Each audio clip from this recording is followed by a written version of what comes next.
샬롬 할렐루야. 우리를 불꽃 같은 눈동자로 지켜주시고 동행해 주시며 축복 가운데로 인도하여 주시는 사랑에 좋으신 아버지 하나님께 모든 감사와 영광을 높이 올려드리옵나이다.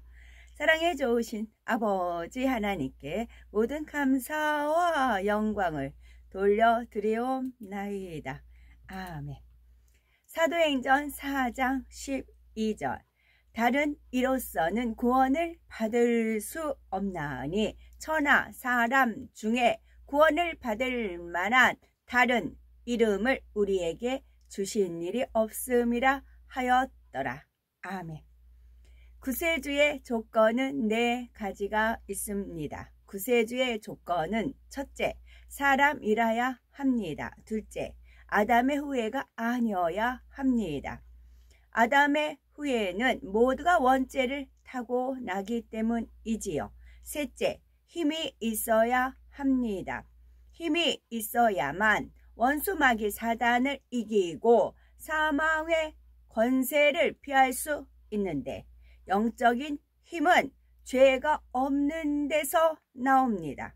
넷째, 사랑이 있어야 합니다.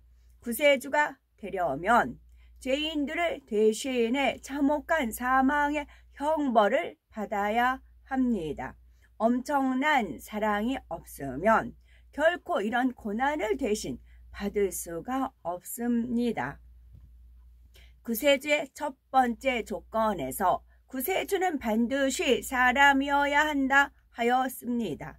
고린도전서 15장 21절에 사망이 사람으로 말미암았으니 죽은 자의 부활도 사람으로 말미암는도다 한대로 사람의 죄는 영혼육을 입은 사람만이 대속할 수가 있는 것입니다. 천사나 짐승은 사람의 죄를 대속할 수가 없습니다. 그래서 예수님께서는 동정녀 마리아의 몸에 성령으로 잉태되어 사람으로 태어나셨습니다. 로마서 6장 23절.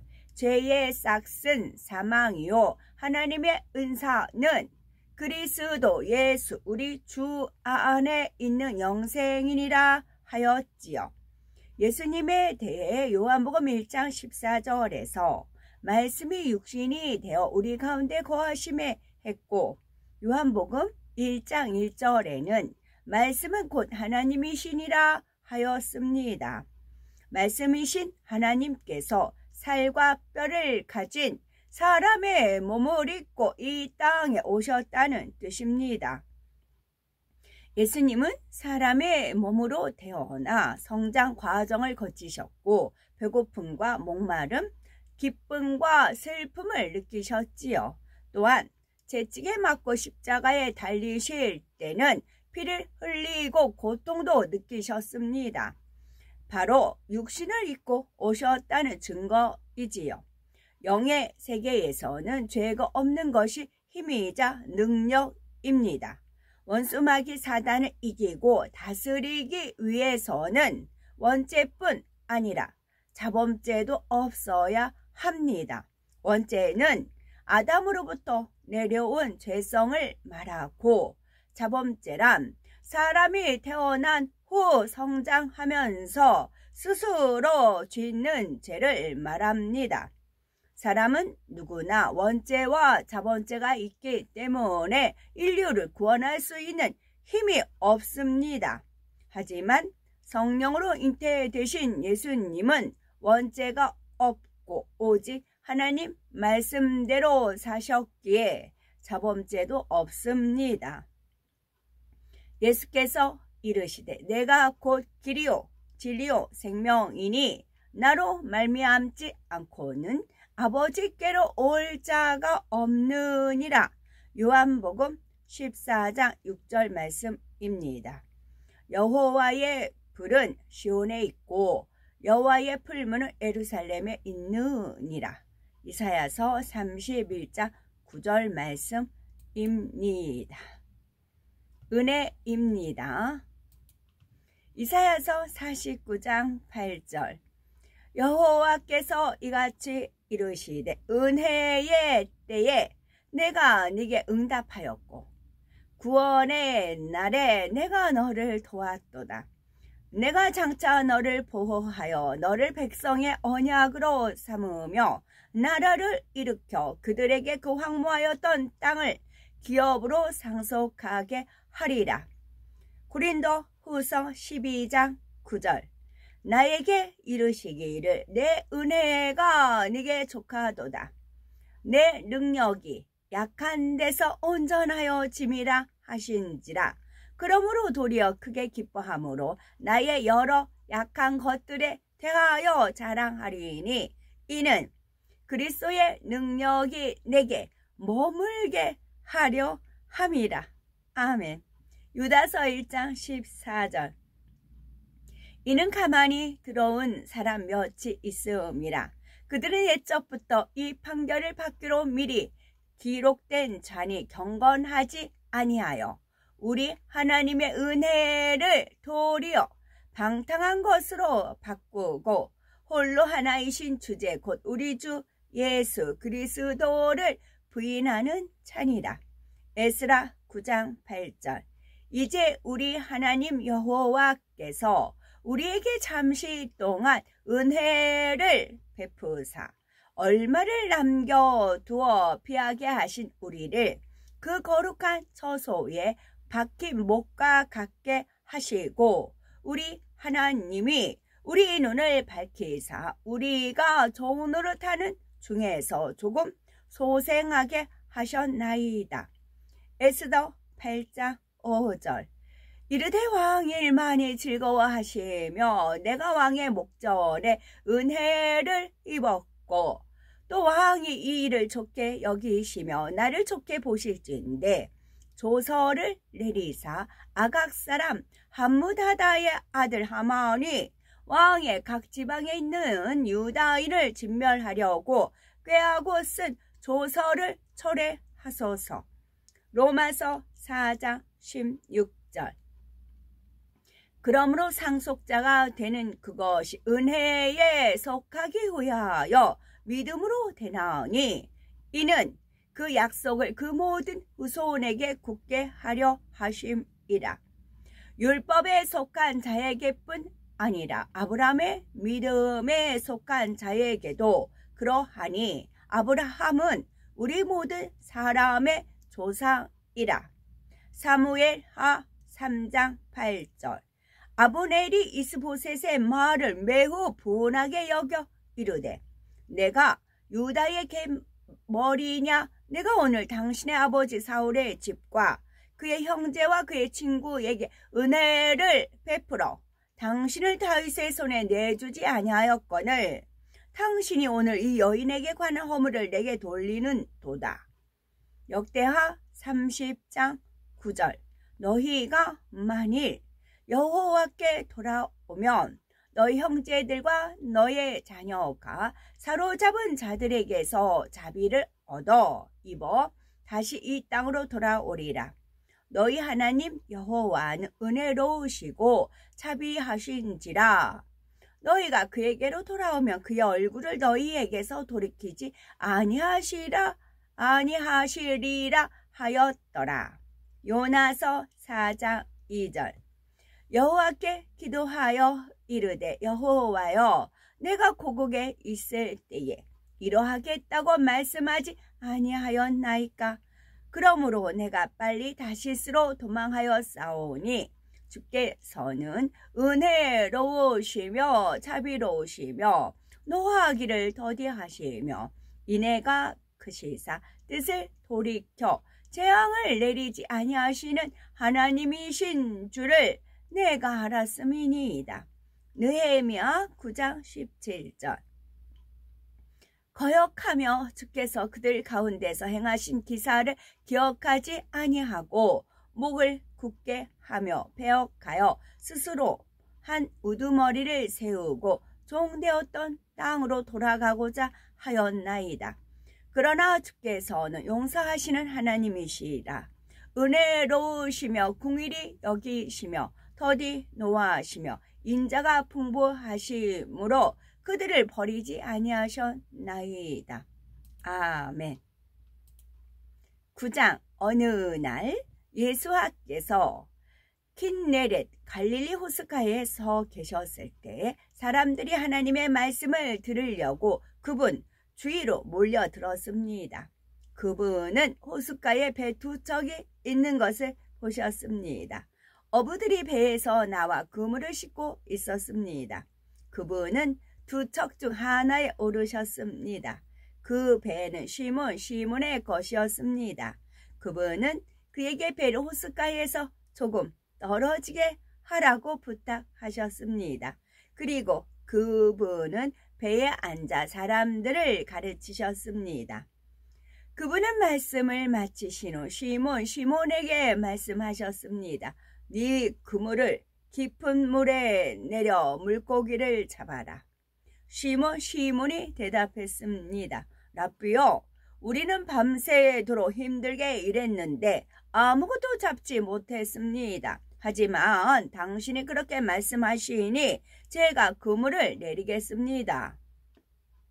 그들이 그대로 하니 많은 물고기를 잡아 그물이 찢어지기 시작했습니다. 그래서 다른 배에 있는 동업자들에게 와서 도와달라고 손짓했고 그들이 와서 배가 가라앉을 정도로 2배의 물고기를 가득 채웠습니다. 시몬 게파 베드로는 이것을 보고 예수와의 무릎 앞에 엎드렸습니다. 주여, 저는 죄인이니 제게서 떠나 주십시오. 그들이 잡은 물고기 때문에 그들과 함께한 모든 사람이 놀랐습니다. 또한 시몬의 동업자인 야고보와 요한도 놀랐습니다. 예수께서 시몬에게 말씀하셨습니다. 두려워하지 말라. 너는 이제부터 사람들을 산채로 낚을 것이다. 그리고 그들은 배를 육지에 대자마자 모든 것을 버리고 그분을 따라갔습니다. 한 번은 예수께서 한 성읍에 계실 때 혐오스러운 피부병으로 몸이 완전히 덮인 사람이 왔습니다. 그는 예수를 보고 얼굴을 땅에 대고 간청했습니다. 주여, 원하시면 저를 깨끗하게 하실 수 있습니다. 예수께서 손을 내밀어 그를 만지시며 말씀하셨습니다. 내가 원한다. 깨끗하게 되어라. 즉시 부부병이 그에게서 떠났습니다. 그때 예수께서 이것을 누구에게도 말하지 말라고 그에게 명령하셨습니다.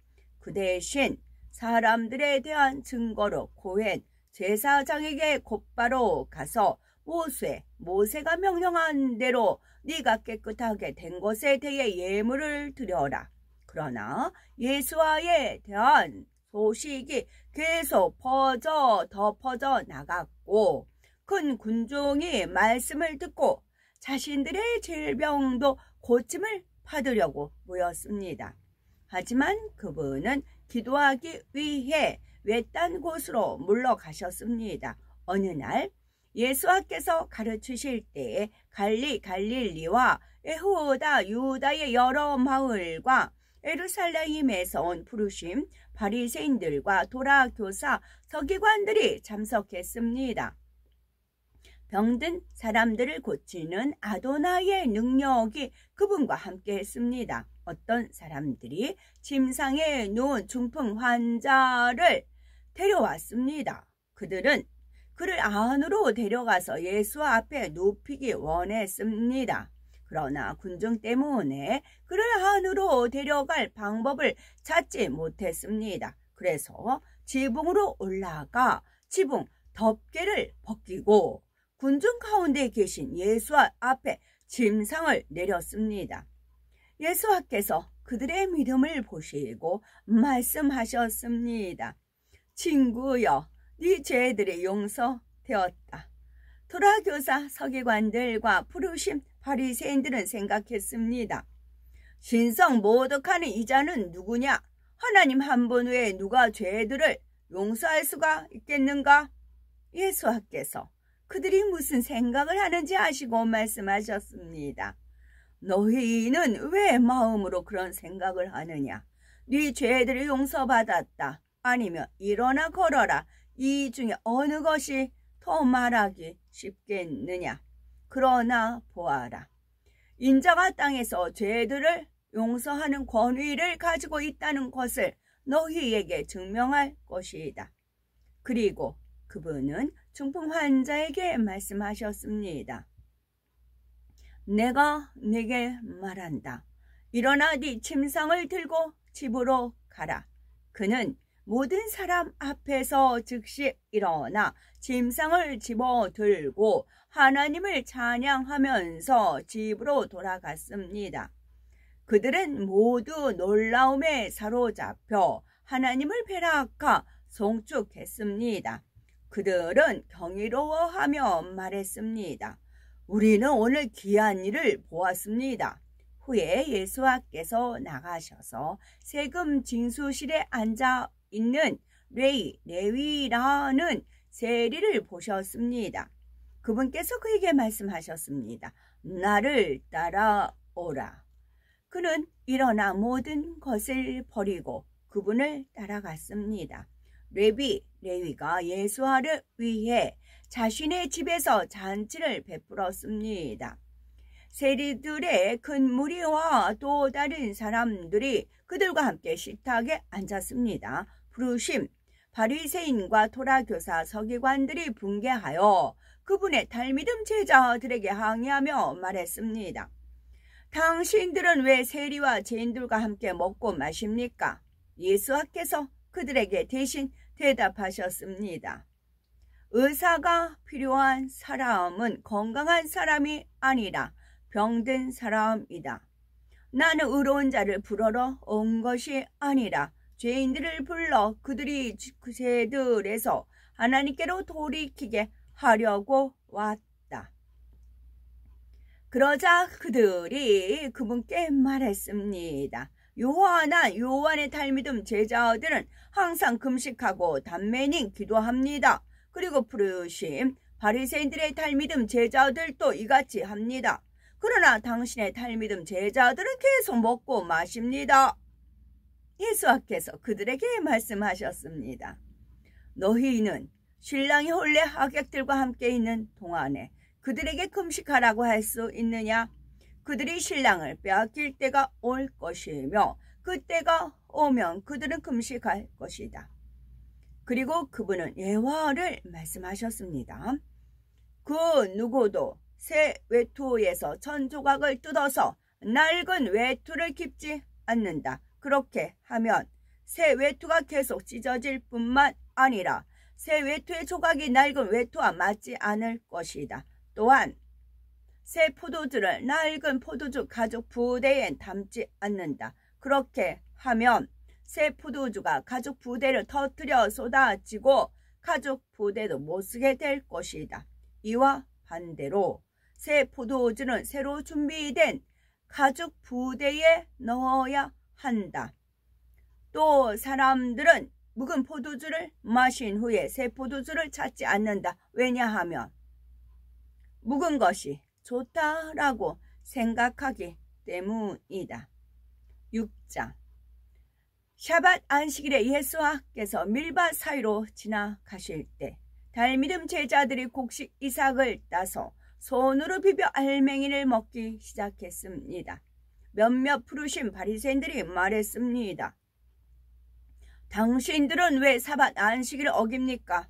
예수께서 그들에게 대답하셨습니다. 너희는 다윗과 그의 동료들이 굶주렸을 때 그가 했던 일을 읽어본 적이 없느냐? 그는 하나님의 집에 들어가 코하님 제사장들만 먹는 것이 허용된 임재의 빵, 진설병을 가져다 먹었다. 그리고 그분은 이렇게 말씀을 마치셨습니다. 인자는 샤밧, 안식일의 주인이다. 아멘. 오늘도 저희들을 서서히 여유 있게 두영동승 신압으로 청청히 금과 옥조로 이끌어 주셔서 고맙고 감사드리옵나이다. 예수 그리스도의 이름으로 명하노니 원수 마귀 사단아 물러가라 물러가라. 하늘 공중 권세 잡은 악의 영들과 그의 사자들아 물러가라 물러가라. 아버지 하나님 천군 천사와 성령의 불담으로 지키시며 주님의 불꽃 같은 눈동자로 지켜주옵소서.